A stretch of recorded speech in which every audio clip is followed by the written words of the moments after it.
顺美国航母 Nimitz 在南中国海出巡，这是要防止有可能发生在台湾也北韩的军事冲突。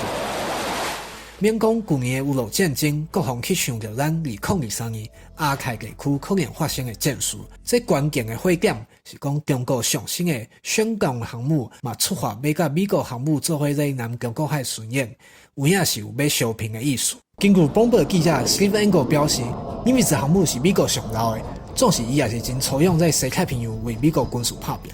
航母的战机有法近5秒半就威廉冲到193公里来升空作战。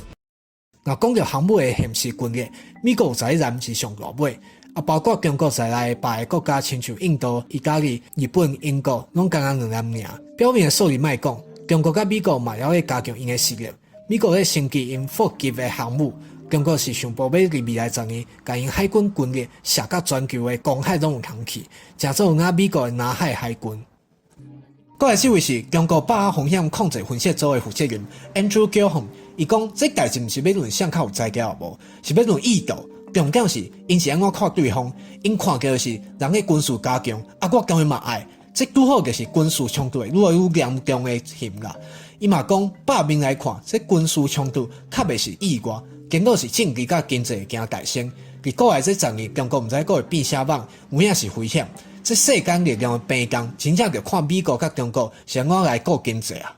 若要讲美军的想法是啥？美国航母力量第11指挥校长 Christopher Sweeney 伫私底下的采访是讲，这届任务是要表达阮有材料出来，保证阮的印太平洋公海的通行自由。船今仔说到这，就是要讲，若需要阮搁出来的时阵啊，是已经有法度探讨美中冲突、意外冲突的作者 Stephen Rush 讲。今日咱美国的安尼母，就是惊未来无够信任、无够对话的迄阵，军事误看出代志嘛。咱最近咧南中国海毋着美中一人一代背小我危险。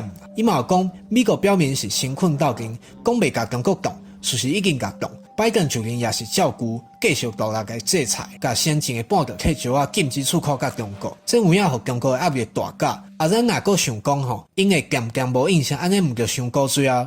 到即阵，Nimitz航母的任务马差不多要来结束，这要拼定的起演表示继续。